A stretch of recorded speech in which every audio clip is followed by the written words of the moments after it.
6 भागांमध्ये आपण 3 उदाहरणं सोडवली आणि ही तीनही उदाहरणं प्रसरण विश्लेषणावर आधारित होती. आता त्या तीनही उदाहरणांमध्ये प्रसरण विश्लेषणामध्ये एकच स्वतंत्र चल होतं, म्हणजे एका स्वतंत्र चलाचा परतंत्र चलावर होणारा परिणाम त्या ठिकाणी अभ्यासावायचा होता. तर त्या ठिकाणी आपण एकमार्गी प्रसरण विश्लेषणाचा वापर केला. म्हणजे पुन्हा आपण थोडीशी ती प्रक्रिया या ठिकाणी विचारात घेऊ. तर समजा संशोधकाला 4 अध्यापन पद्धतींची परिणामकारकता अभ्यासायची आहे. या ठिकाणी स्वतंत्र चल जे आहे ते स्वतंत्र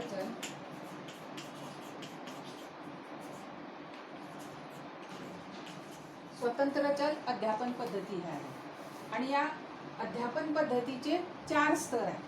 म्हणजे या अध्यापन पद्धती 4 आहेत, म्हणजे 4 वेगवेगळ्या अध्यापन पद्धती आहेत.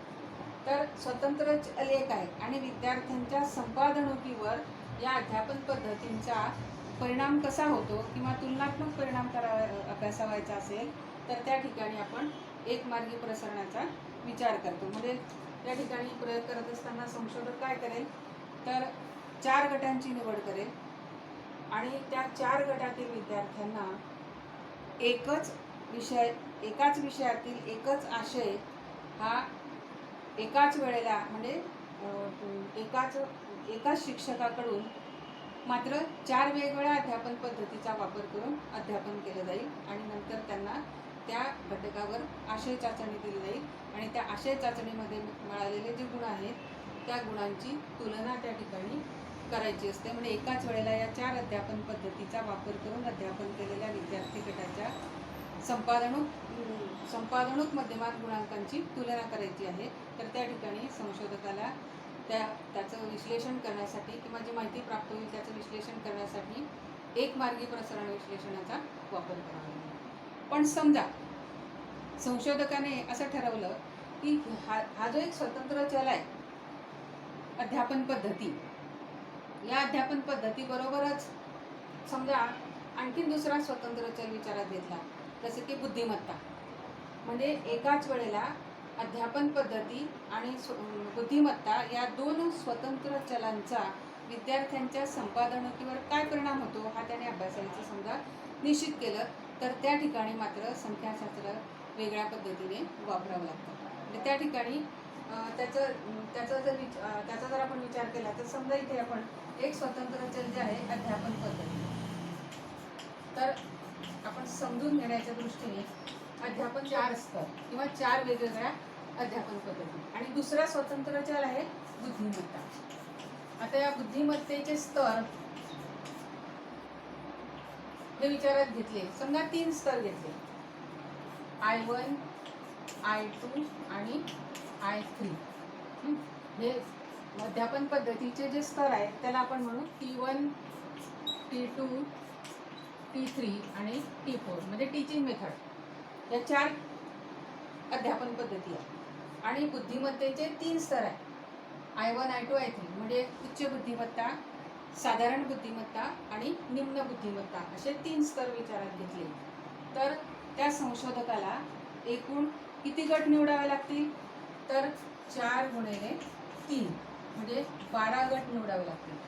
आणि त्याचं जे एक प्रकारे डिझाईन आहे म्हणजे त्याला अभिकल्प म्हणूया तो कसा T1 साठी 3 स्तर आहे. म्हणजे I1, I2 आणि I3 असे 3 स्तर. त्याच्यानंतर दुसरी अध्यापन पद्धती T2. या T2 साठी पुन्हा 3 स्तर, I1, I2 आणि I3. त्याचप्रमाणे T3 ही तिसरी अध्यापन पद्धती आहे. या तिसऱ्या अध्यापन पद्धतीसाठी पुन्हा बुद्धिमत्तेनुसार 3 गट, I1, I2 आणि I3. त्याच्यानंतर चौथी अध्यापन पद्धती T4. याच्यासाठी पुन्हा 3 गट, I1, I2 आणि I3. म्हणजे एकूण 12 गट त्या संशोधकाला निवडावे लागतील. मात्र हे 12 गट कसे असतील तर हा जो गट आहे हा उच्च बुद्धिमत्तेचा, आपण I1 उच्च बुद्धिमत्तेसाठी म्हणतो उच्च बुद्धिमत्तेचे विद्यार्थी, त्याच्यानंतर या ठिकाणी साधारण बुद्धिमत्तेचे विद्यार्थी, तिसरा गट निम्न बुद्धिमत्तेचे विद्यार्थी. त्याचप्रमाणे दुसऱ्या अध्यापन पद्धतीसाठी सुद्धा उच्च बुद्धिमत्तेचे विद्यार्थ्यांचा एक गट, साधारण बुद्धिमत्तेच्या विद्यार्थ्यांचा दुसरा गट आणि निम्न बुद्धिमत्तेच्या विद्यार्थ्यांसाठी तिसरा गट. तिसऱ्या अध्यापन पद्धतीसाठी सुद्धा हे तीन वेगवेगळ्या बुद्धिमत्तेनुसार गट, म्हणजे उच्च बुद्धिमत्ता गट, साधारण बुद्धिमत्ता गट आणि निम्न बुद्धिमत्ता गट. चौथ्या अध्यापन पद्धतीसाठी सुद्धा उच्च बुद्धिमत्ता गट, साधारण बुद्धिमत्ता गट आणि निम्न बुद्धिमत्ता गट अशा प्रकारे गट निवडून मग तो संशोधक एकच आशय सारख्याच कालावधीमध्ये एक वेगवेगळ्या अध्यापन पद्धतीचा वापर करून त्या विद्यार्थ्यांना शिकवेल, म्हणजे अध्यापन करेल आणि नंतर मग त्या जो घटक शिकवलेला असेल किंवा जो आशय शिकवलेला असेल त्याच्यावरील चाचणी देईल आणि त्यानुसार मग विद्यार्थ्यांना गुण प्राप्त होतील. म्हणजे एकूण 12 मध्यमान त्या ठिकाणी प्राप्त होतील आणि या 12 मध्यमानांची त्या संशोधकाला एकाच वेळेला तुलना करायची आहे. तर अशा वेळेला मग प्रसारण विश्लेषणाचं जे तंत्र वापरलं जातं त्याला द्विमार्गी प्रसारण विश्लेषण असं म्हणतात. द्विमार्गी प्रसारण विश्लेषण, two way analysis of variance, two way ANOVA. आता ही एक पद्धत झाली समजा. पण आणखीन समजा त्या संशोधकाला असं वाटलं किंवा त्या संशोधकाची गरज असेल की हे जे दोन स्वतंत्र चलाचे स्तर आहे, अध्यापन पद्धती आणि बुद्धिमत्ता, याच्यामध्ये आणखीन आपण तिसरा जो चल आहे, तिसरा स्वतंत्र चल जो आहे त्याचा पण समावेश. समजा संशोधकाला ह्या दोन स्वतंत्र चलाच्या जोडीला तिसरा चल विचारात घ्यायचा आहे, तो म्हणजे शाळा प्रकार. आता शाळा प्रकार पण वेगवेगळे असतात. शासकीय शाळा, अनुदानित शाळा आणि विना अनुदानित. समजा या दोन स्वतंत्र चलाबरोबर संशोधकाने तिसरा चल विचारात घेतला, शाळा प्रकार.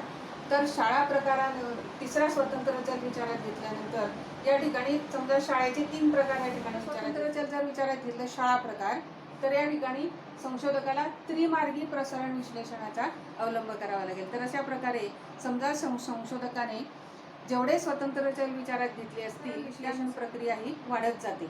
म्हणजे 2 स्वतंत्र चलांचा समावेश असेल तर द्विमार्गी प्रसारण विश्लेषण, 3 स्वतंत्र चलाचा जर समावेश असेल तर त्रिमार्गी प्रसारण विश्लेषणाचा वापर होतो. त्याच्यापेक्षा आणखीन जास्त स्वतंत्र चल जर त्या ठिकाणी विचारात घेतलेली असतील तर त्याला बहुमार्गी प्रसारण विश्लेषण असं म्हणतात आणि ती प्रक्रिया मग पुढे वाढत जाते. तर अशा प्रकारे 2 स्वतंत्र चल आणि एका चलाचे 4 स्तर आणि दुसऱ्या चलाचे 3 स्तर, म्हणजे एक स्वतंत्र चल अध्यापन पद्धती, त्या अध्यापन पद्धतीचे 4 स्तर म्हणजे 4 वेगवेगळ्या अध्यापन पद्धती आणि दुसरा स्वतंत्र चल म्हणजे बुद्धिमत्ता, या बुद्धिमत्तेचे 3 स्तर. ते 3 स्तर म्हणजे उच्च बुद्धिमत्ता, दुसरा साधारण बुद्धिमत्ता आणि तिसरा स्तर निम्न बुद्धिमत्ता.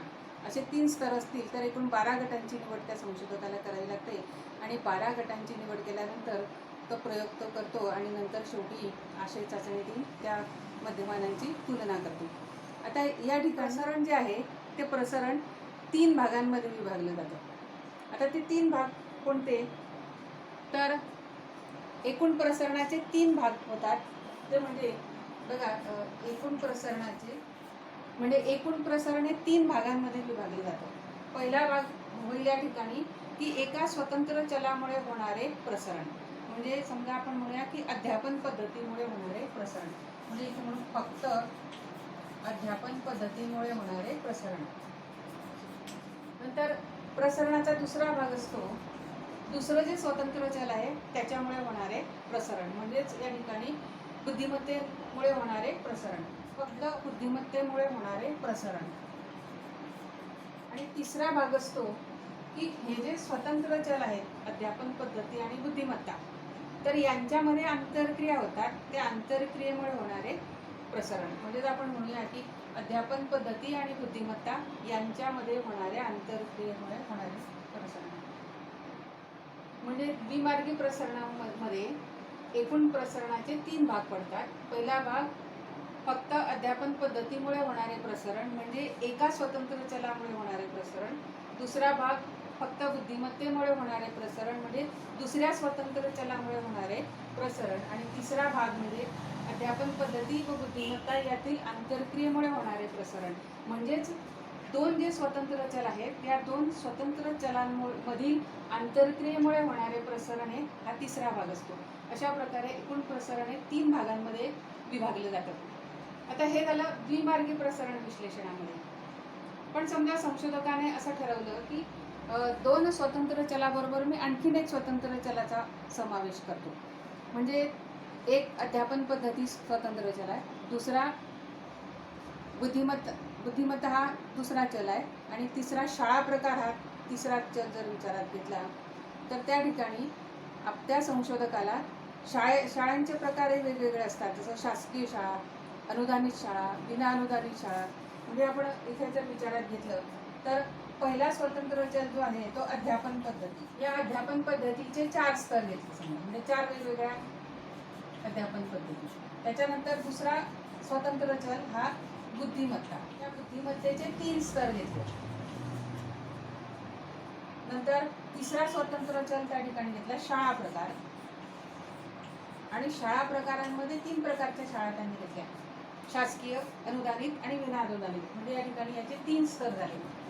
म्हणजे त्याचा जो अभिकल्प तयार होईल तो कसा होईल तर 4 गुणिले 3 गुणिले 3 म्हणजे 4 त्रिक 12 त्रिक 36. म्हणजे त्या संशोधकाला एकूण 36 गटांची निवड करावी लागेल, आणि त्या 36 गटांवर तो प्रयोग राबवावा लागेल. आणि मग त्या 3 स्वतंत्र चलांमधील जे प्रसरण आहे ते त्या ठिकाणी विचारात घेऊन आंतरक्रियात्मक प्रसरण सुद्धा त्या ठिकाणी विचारात घ्यावं लागतं. आणि जे प्रसरण विश्लेषण केलं जातं त्याला बहुमार्गी प्रसरण विश्लेषण असं म्हणतात. म्हणजे 2पेक्षा जास्त स्वतंत्र चलांची संख्या जर असेल तर त्याला बहुमार्गी प्रसरण विश्लेषण असं म्हणतात. म्हणजे इथे आपण किती स्वतंत्र चलांची संख्या वाढवू शकतो आणि त्याच्यानुसार मग प्रसरण विश्लेषणाची प्रक्रिया आपल्याला करता येऊ शकते. शोधनामध्ये स्वतंत्र चलाच्या संख्येनुसार प्रसरण विश्लेषण प्रक्रिया ही बदलत जाते, आणि त्याची जी प्रक्रिया आहे ती प्रक्रिया पण बदलत जाते. तर या भागामध्ये आपण एकमार्गी प्रसरण विश्लेषण म्हणजे काय, द्विमार्गी प्रसरण विश्लेषण म्हणजे काय, आणि बहुमार्गी प्रसरण विश्लेषण म्हणजे काय ह्याच्याविषयी चर्चा केली. आता पुढच्या भागामध्ये आपण द्विमार्गी प्रसरण विश्लेषणावर आधारित उदाहरण सोडवू.